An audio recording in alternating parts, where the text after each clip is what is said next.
చదువుతో పాటు skills, placements తో పాటు సక్సెస్ సందీప్ యూనివర్సిటీ మాత్రమే అందిస్తుంది. Hi, welcome to my show. ఈరోజు నాతో పాటు ఆర్పి పట్నాయక్ గారు ఉన్నారు. అంటే ఇంత సింపుల్గా ఎందుకు పరిచయం చేస్తున్నారంటే, ఈ సమాజంలో అతి కొద్ది మందికి మాత్రమే ఎలాంటి పరిచయ వాక్యాలు అవసరం లేకుండా పేరు చెప్పంగానే కొన్ని కోట్ల మంది గుర్తుపడతారు. అలాంటి వారిలో సంగీత ప్రపంచంలో ఆర్పి పట్నాయక్ గారి స్థానం అటువంటిది. ఎన్నో వందల పాటలు, అద్భుతమైన పాటలు తెలుగు వారికి, తెలుగు నేలకి అందించిన ఘనత ఇది. ఈరోజు ఆయన మనతో ఉన్నారు. ఆయన అడిగి మరిన్ని సినీ విశేషాలు, ఆయన విశేషాలు, సినీ కెరీర్ విశేషాలు అన్నీ తెలుసుకుందాం. హాయ్ సార్, నమస్తే. నమస్తే. నమస్తే రాజా. సార్, యాక్చువల్గా నేను వీధుల్లో నిక్కర్లు వేసుకొని తిరిగేటప్పుడు మీరు రికార్డులు సాధించిన వ్యక్తి. అలాంటి మీ ముందు కూర్చొని ఈ ఇంటర్వ్యూ చేయడం నేను నిజంగా అదృష్టంగా భావిస్తున్నాను. ఆర్పి పట్నాయక్ పాటలు అనగానే ఒక సినిమా సక్సెస్తో, ఫెయిల్యూర్తో, కాలంతో, దశాబ్దాలతో సంబంధం లేకుండా ఎప్పటికీ అజరామరంగా మిగిలిపోయిన పాటలు. ఆ రోజు మీరు ఆ పాటలు క్రియేట్ చేసేటప్పుడు ఈ పాటలు ఈ సినిమాకి ఉపయోగపడాలి అనే మైండ్ సెట్తో క్రియేట్ చేసేవారా? ఎప్పటికీ ఇవి నిలిచిపోవాలి అని మైండ్ సెట్తో క్రియేట్ చేసేవారా? ఇవన్నీ అసలు నాకు తెలియదు, పాటలను క్రియేట్ చేశారంటారా? దీనికి అంటే 2 విషయాలు చెప్పాలనుకుంటున్నాయి దీనికి సంబంధించి. ఒకటేంటంటే ప్రతి ఒక్క సిచ్యువేషన్, ప్రతి ఒక్క సినిమాకి సిచ్యువేషన్స్ ఉంటాయి. సాంగ్స్కి సంబంధించి ఆ పర్టికులర్ సాంగ్ ఆ సిచ్యువేషన్లో ఆ ఆర్టిస్టుల తోటి, ఆ హీరో హీరోయిన్ లేకపోతే క్యారెక్టర్స్ ఎవరైతే వాళ్ళ మీద ఆ సాంగ్ వస్తున్నప్పుడు ఆ పర్టికులర్ సీక్వెన్స్లో స్క్రీన్ మీద ఆ పాట ప్లే అవుతున్నప్పుడు నేను కంపోజ్ చేసిన ఈ పాట కనుక ఆ క్యారెక్టర్స్ మీద ప్లే అవుతూ వెళ్తుంటే థియేటర్లో ఎంతమంది లేచి వెళ్ళిపోతారు అనేది విజువలైజ్ చేసుకుంటాను. ఓకే. నేను ఎంత మంచి ట్యూన్ చేసినా ఎక్కువ మంది లేచి వెళ్ళిపోతారు అనే విజువల్ కనుక నాకు వస్తే ఆ ట్యూన్ కరెక్ట్ కాదని. అంటే అలా అని ఆ ట్యూన్ కరెక్ట్ కాదంటే ఆ సిచ్యువేషన్ కరెక్ట్ కాదని. ఇప్పుడు చాలా క్లైమాక్స్లో ఒక చాలా స్లో డ్యూయట్ అవుట్ పెట్టాము అనుకుందాం. అది ఆ టైంకి జనం పూర్తిగా ఇంకా టువర్డ్స్ ది క్లైమాక్స్ మూడ్లో ఉంటారు. Correct sir. వాళ్ళకి అక్కడ మూడ్ని డ్రాప్ చేసే స్లో డ్యూయట్ పెడితే డెఫినెట్లీ చెడిపోతారు. అదే స్లో డ్యూయట్ మీరు సెకండ్ హాఫ్లో ఫస్ట్ సాంగ్ అనుకోండి చూస్తారు. సేమ్ సాంగే, సేమ్ ట్యూనే, కానీ సిచ్యువేషన్ మారేసరికి దాని తాలూకా రిసీవింగ్ నేచర్ కూడా మారిపోద్ది. కరెక్ట్. సో నేను విజువలైజ్ చేసేటప్పుడు ఫస్ట్ ఈ సిచ్యువేషన్లో ఈ సాంగ్ ఈ ఆర్టిస్టుల మీద ప్లే అవుతున్నప్పుడు ఎంతమంది లేచెడిపోతారని ఫస్ట్ విజువలైజ్ చేసుకుంటాం. ఎంత మంచి ట్యూన్ అయినా నా విజువల్లో కనుక ఎక్కువ మంది లేచెడిపోతారు ఈ సాంగ్కి అనిపిస్తే నేను ఎట్టి పరిస్థితుల్లో ఆ సాంగ్ ఆ సిచ్యువేషన్కి వాడను sir. That is the first secret of my composition. రెండోది ఏంటంటే నాకు సంగీతం రాదు సార్. అందుకు నేను ఏ పాట చేసినా నాకు ఇచ్చిన సిచ్యువేషన్ని నా మనసుతో నేను ఫీల్ అవుతూ ఈ మనసు మ్యూజిక్ ఫామ్లో ఏం డీకోడ్ చేస్తుంది అనే దానితో నేను వర్క్ చేస్తాను. ఎప్పుడైతే మనసుతో చేస్తానో, బ్రెయిన్తో కాకుండా, నాలెడ్జ్తో కాకుండా మనసుతో చేస్తానో ఆటోమేటిక్గా ఇది మనసులకు చేరుతుందని ఒక ఇదేదైతే ఉందో అది ప్రూవ్ అయింది నా వర్క్లో. సార్. ఎప్పుడైతే మనసులను చేరిందో అది మెమొరీస్ తాలూకా బార్డర్స్ దాటేస్తుంది అనమాట. అంటే టెంపరీ మెమరీ బార్డర్ దాటేసి ఒక టైమ్లెస్ మెమరీకి వెళ్ళిపోతుంది. That is the reason why నేను అనుకోవడం, అంటే నా analysis, I may be wrong, నాకు తెలీదు, బట్ టైమ్లెస్ మ్యూజిక్ చాలా వరకు చేయగలగడానికి కారణం ఏంటంటే మనసుతో చేశాను కాబట్టి అని నా ఫీలింగ్. సార్, మీ సినిమా జర్నీ మాట్లాడే ముందు నాకు ఒక చిన్న డౌట్ ఉంది. లైఫ్లో ఎప్పుడైనా లవ్ ఫెయిల్యూర్ ఎదుర్కొన్నారా మీరు? ఏ ఇంటర్వ్యూలో ఎవరు మిమ్మల్ని ఈ క్వశ్చన్ అడగలేదు, ఎక్కడ మీరు దీనికి సమాధానం చెప్పలేదు. బట్ నాకు ఎందుకో బలంగా అనిపిస్తుంది, ఓ మంచి లవ్ ఫెయిల్యూర్ మీ జీవితంలో ఉంది అనిపిస్తుంది. లేదబ్బా అన్నట్టుగా ఫ్రాంక్గా లేదు. అంటే చిన్న చిన్న అట్రాక్షన్స్ ఉండొచ్చేమో కానీ లవ్ అనేది ఎప్పుడు రాలేదు. అంటే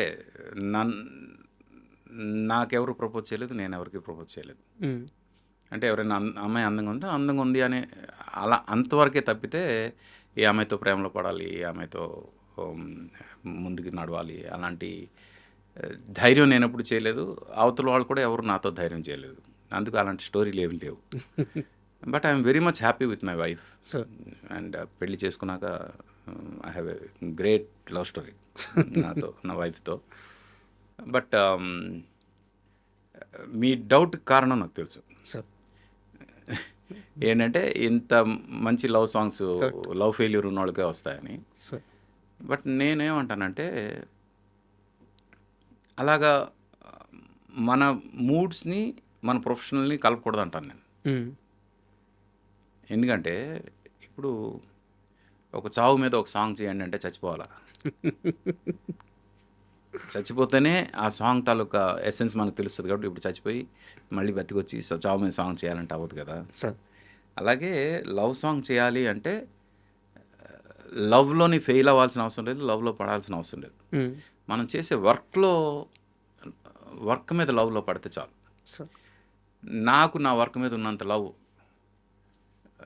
నాకు తెలిసి నేను చాలా ప్రౌడ్గా చెప్తాను, నాకన్నా ఎవరికి ఉండదని. ఎంతంటే నేను పెళ్లి చేసుకునే ముందు నా వైఫ్కి నేను చెప్పిన ఫస్ట్ థింగ్ ఏంటంటే, you are my second wife. నేను ఆల్రెడీ నా వర్క్కి పెళ్లి చేసేసుకున్నాను ఓకే అని చెప్పా. అది తన మైండ్లో ఎంత పడిపోయిందంటే నా వైఫ్కి, తను ఎంత ఇంపార్టెంట్ కాల్ ఉన్నా, ఎంత ఇది ఉన్నా, తను కాల్ చేసినప్పుడు నేను వర్క్లో ఉన్నానంటే టప్మని పెట్టేస్తాను. ఎందుకంటే నేను బిజీగా ఉన్నాను, అక్కడ డిస్టర్బ్ చేయకూడదు. ఫస్ట్ వైఫ్తో ఉన్నాడు, డిస్టర్బ్ చేయకూడదు. అండ్ అందుకు నా వైఫ్ అంటే నాకు ఇంకా ఎక్కువ ఇష్టం. ఎందుకంటే she respects me for my work. నేనేమంటానంటే నాకు నా వర్క్ మీద ఎంత ప్రేమ అంటే, నాకు ఒక సిచ్యువేషన్ ఇస్తే ఆ సిచ్యువేషన్ని 100% డీకోడ్ చేసి నేను మ్యూజిక్ ఫామ్లో ఎలా ఇవ్వాలనే దాని మీద నేను ఎట్టి పరిస్థితుల్లో కాంప్రమైజ్ అవ్వను. సార్ అంత ఇష్టం నాకు వర్క్ మీద, అంత లవ్ నాకు వర్క్ అంటే. అందుకు ఆ వర్క్ని అంటే మీరు ఏ సిచ్యువేషన్ ఇచ్చినా ఆ సిచ్యువేషన్కి నేను అడాప్ట్ చేసుకుని దాన్ని మ్యూజిక్ ఫామ్లో డీకోడ్ చేయగలను. సార్ అది దానికి నా లైఫ్లో వచ్చిన ఎమోషన్స్తో సంబంధం లేదు. ఓకే సార్, యాక్చువల్గా మీరు మ్యూజిక్ డైరెక్టర్ అయ్యే ముందు, అంటే మొదటి అవకాశం వచ్చే ముందు మీ ట్రావెల్ అంతా చాలా ఇంటర్వ్యూలో చెప్పారు, నేను వాటిని ప్రస్తావించలేదు. చక్రి గారితో కలిసి మీరు కొన్ని ఆల్బమ్స్ చేశారు, చక్రి గారు విడిగా చేశారు, మీరు చేశారు, కలిసి చేశారు, త్రివిక్రమ్ గారితో కలిసి చేశారు, ఆయన లిరిక్ రైటర్గా, మీరు మ్యూజిక్ డైరెక్టర్గా. సో ఎంతో ప్రయాణం ఉంది. అయితే నేను వాటి గురించి ప్రస్తావించట్లేదు, అందరికీ తెలుసు అది. అయితే మొదటి అవకాశం వచ్చినప్పుడు చాలామంది ఏమీ ఆలోచించరు. లాయల్టీ, నమ్మకం, నిజం అబద్ధం, న్యాయం అన్యాయం ఏం ఆలోచించరు. ఇంత కష్టపడి వచ్చిన వ్యక్తి మొదటి అవకాశం వచ్చినప్పుడు దాన్ని సద్వినియోగం చేసుకోవాలని చూస్తారు. కానీ సినిమాకి మీరు మ్యూజిక్ డైరెక్టర్గా ఫైనల్ అయ్యారు, ట్యూన్స్ చేశారు, ఆల్మోస్ట్ మీ చేతిలోనే సినిమా ఉంది. ఇంకా చంద్రసిద్ధార్థ్ గారు ఆ సినిమా నుంచి బయటికి వెళ్ళిపోయారన్న ఒకే ఒక్క కారణంతో మేబీ ఆయనే మీకు ఆ ఛాన్స్ ఇప్పించి ఉండొచ్చు. వెళ్ళాల్సిన అవసరం ఏంటి? లాయల్టీ, దీనికి ఒక్కదానికే కట్టుబడి ఉన్నారా? కెరీర్ కంటే లాయల్టీ ఎక్కువ అనుకున్నారు అప్పుడు? అంటే ఎథిక్స్ లేకుండా మనం బతికితే డౌన్ ది లైన్ వెనక్కి తిరిగి చూసుకున్నప్పుడు ఇక్కడ నేను ఎథికల్గా తప్పు చేశాను అనే ఫీలింగ్ వచ్చినప్పుడు ఆ రోజే చచ్చిపోవాలి మనం. నా పర్సనల్ ఫీలింగ్ అది. అందుకు నేను ఎథికల్గా ఎక్కడ తప్పు చేయకూడదు అనే ఉద్దేశంతోనే నేను ఉంటాను. అక్కడ చందు గారు నేను బెస్ట్ ఫ్రెండ్స్. ఆయన వల్ల నాకు అవకాశం వచ్చింది. నేను ఎప్పుడు ఆయన దగ్గరికి వెళ్ళి నేను మీ సినిమాలో మ్యూజిక్ చేస్తాను, నాకు అవకాశం ఇవ్వండి అని కూడా అడగలేదు ఎప్పుడు కూడా. ఇప్పటి వరకు కూడా ఏ సినిమాకు నేను అడగలేదు నా మ్యూజిక్ డైరెక్టర్గా అవకాశం. తెలుసు సార్, చందు గారికి కూడా నేను ఎప్పుడు అడగలేదు. బట్ మేము ఎంత ఫ్రెండ్స్ అంటే, నేను చేసే ఫస్ట్ సినిమాకి by default RP music director అని ఆయన ఫిక్స్ అయ్యారు. అలాగే ఆయన సినిమాలో నన్ను పెట్టుకున్నారు. ఆ సినిమా రికార్డింగ్ కంప్లీట్ అంతా అయింది. అక్కడ ఏదో చిన్న మనస్పర్ధలు వచ్చాయి, ఆయన బయటకు వచ్చారు. ఆబ్వియస్గా ఆయనతో పాటు నేను బయటికి రావాలి. ఆయన పక్కకి ఆయన వెళ్ళిపోతే వెళ్ళిపోయాడు. నాకు ఈ సినిమా ఇంపార్టెంట్ అనుకుని కనుక నేను ఆ సినిమా చేసి ఉంటే నా లైఫ్లో నేను ఎట్టి పరిస్థితిలో చందు గారికి మొహం చూపించుకునేవాడిని కాదు. అలాంటి స్థితి నాకు రాకూడదు. ఆయన అడిగారా మిమ్మల్ని, ఆర్పి నువ్వు కూడా బయటికి రమ్మని? మీరే వెళ్ళారు కదా? లేదు, నా అంతటి నేను వచ్చాను. ఆయన ఒక సందర్భంలో మీకు అనిపిస్తే చేయండి ఏముంది అన్నారు. అంటే ఆయన చాలా మంచి మనిషి కాబట్టి ఆయన పెద్ద మనసుతో ఆ మాట అన్నారు. అనిపిస్తే అనేది అనిపించే ప్రసక్తే లేదు. ఎందుకంటే our friendship is much bigger than the project that we're doing. Projects ఏమైనా వస్తాయి పోతాయి, కానీ ఓ మనిషి పోతే మనిషిని మనం వదులుకోలేం కదా. మీరు ఆ సినిమాకి ఫైనల్ అయినప్పుడే ఆ సినిమా పేరు అవునంటూ కాదు, అవునంటూ కాదంటూ అయితే కథ మొత్తం స్వయంవరమేనా? స్వయంవరం. కథ మారలేదు, టైటిలే మారింది. టైటిల్ మరి ఏం సార్ ఎక్కడ గ్యాప్ వచ్చింది ఆ సినిమాలో? ఎందుకు డైరెక్టర్ మారాల్సి వచ్చింది? అదేదో అంటే 2 రోజులు షూటింగ్ అయిపోయిన తర్వాత one of the production member అంటే ప్రొడ్యూసర్ ఫ్రెండ్స్లో ఒక అతను వచ్చి డైరెక్షన్ డిపార్ట్మెంట్ మీద ఏదో కొంచెం హార్ష్గా బిహేవ్ చేశాడని నేను లేను ఆ సిచ్యువేషన్ కాబట్టి నేను చెప్పడం కరెక్ట్ కాదు. అది చందు గారికి నచ్చలేదు, మా డిపార్ట్మెంట్ మీద వాడు అరడానికి అని. అప్పుడు ప్రొడక్షన్ హౌస్ వాళ్ళు వాడి అరిస్తే తప్పే ఉంది అన్నట్టు అతన్ని సపోర్ట్ చేయడం ఏదో జరిగింది. అది వాళ్ళ మధ్యలో చిన్న మనస్పర్ధలు వచ్చాయి. నీకోసం సినిమాకి నాకు తెలిసినంత వరకు 0 బడ్జెట్, అస్సలు డబ్బులు లేకుండా తెరకెక్కిన సినిమా అది. చాలా మినిమం డబ్బులు. అంటే స్టార్స్ని ఆ సినిమాలో వర్క్ చేసిన స్టార్స్ అన్ను ఇప్పుడు వాళ్ళు స్టార్స్ కానీ, డైరెక్టర్ కానీ, హీరో కానీ, సినిమాటోగ్రాఫర్ కానీ కనీసం వాళ్ళకి వెహికల్స్ పెట్టే స్తోమత కూడా లేదు ఆ సినిమాకి. అలాంటి సినిమాకి మీకు ఛాన్స్ వచ్చింది, అద్భుతమైన సంగీతం ఇచ్చారు, కమర్షియల్గా పే చేశారా మీకు నీకోసంకి? నాకు ఫ్రాంక్గా అంటే ప్రొడ్యూసర్లు తిట్టుకుంటానేమో, నాకు రెమ్యునరేషన్ అయితే ఇవ్వలేదు నీకోసంకి.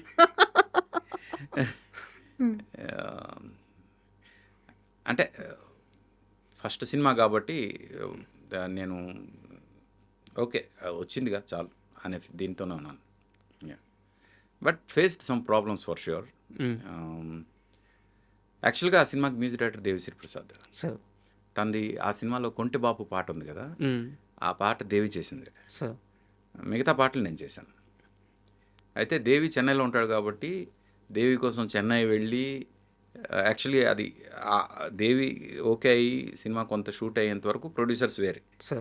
ఆ ప్రొడ్యూసర్స్ చేతులు ఎత్తేసిన తర్వాత వేరే వాళ్ళ చేతులకు వెళ్ళిన తర్వాత ఇప్పుడు ప్రతిదీ కూడా క్యాల్కులేటెడ్ మూవ్ చేయాలి. ఇప్పుడు డైరెక్టర్ చెన్నై వెళ్ళాలన్నా అది కూడా ఖర్చే. మ్యూజిక్ అప్పట్లో వాట్సాప్లో అవి లేవు. కరెక్ట్, ఆ సినిమా పరిస్థితి అట్టాగే ఉండేది. అది అందుకు ఇంకా లోకల్గా చేయాలి అనే దీనిలో అప్పుడు ఈ అవునంటూ కాదంటూ చేసిన 2 ట్యూన్లు తీసుకుని వాళ్ళు వైజాగ్ వెళ్ళి షూట్ చేసి వచ్చిన తర్వాత అప్పుడు నాకు ఫోన్ చేసి చెప్పారు, ఈ సినిమాకు నువ్వు మ్యూజిక్ డైరెక్టర్వి, అందరికి నచ్చింది అని. అప్పటి వరకు నాకు తెలియదు నేను ఆ సినిమాకి మ్యూజిక్ డైరెక్టర్ అని. 2 సాంగ్లు షూట్ అయిన తర్వాత నాకు తెలిసింది నేను మ్యూజిక్ డైరెక్టర్ అని. ఆ తర్వాత ఈ సినిమాకి నువ్వే మ్యూజిక్ చేయాలి అంటే అప్పుడు శ్రీను వైట్ల గారు అంటే గంటా శ్రీనివాస్ గారు ప్రొడ్యూసర్ ఆయన చెప్పారు, సినిమా టైటిల్ నీకోసం అని చెప్పగానే నాకు మనసులో మెదిలిన పాట నీకోసం టైటిల్ సాంగ్. అప్పుడు శ్రీను వైట్ల గారిని కలిసి ఇలాగ నీకోసం టైటిల్కి నేను ఒక సాంగ్ ట్యూన్ చెప్తాను అని అంటే ట్యూన్ వినిపించాను, ఆయనకు బాగా నచ్చింది. అక్కడ నుంచి వీ ట్రావెల్డ్. అసలు ఒక్కసారి అది హమ్ చేస్తారా నీకోసం సాంగ్?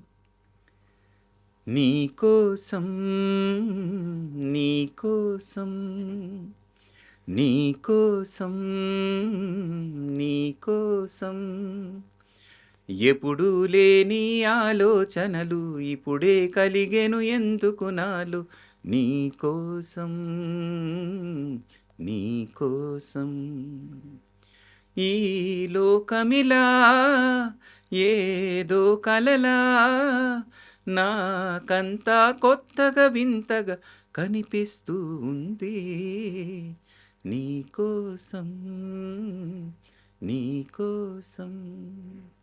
సాహితీ గారు రాశారు సాహిత్యం. And for more videos, Please subscribe to iDream. Please subscribe to iDream. Please subscribe iDream. And please subscribe to iDream. For more videos, subscribe to iDream. please like, share and subscribe to the channel. Congratulations, iDream. Subscribe to iDream. Subscribe to iDream. So subscribe to iDream Media. iDream team andarki huge congratulations. Please subscribe iDream Media. Please subscribe to iDream. Subscribe iDream. Please subscribe to iDream. iDream అంటే నా కళల ఛానల్ను subscribe చేసుకున్న నోరు తిరుగుతలేదు, మీరైతే గంట గుర్తు కొట్టండి. For more such videos, please subscribe to iDream. Subscribe to iDream. Please subscribe to iDream. Please subscribe iDream Media. Please do subscribe to iDream. Please subscribe to iDream Media. For best entertainment and information, please subscribe iDream. And don't forget to subscribe to iDream.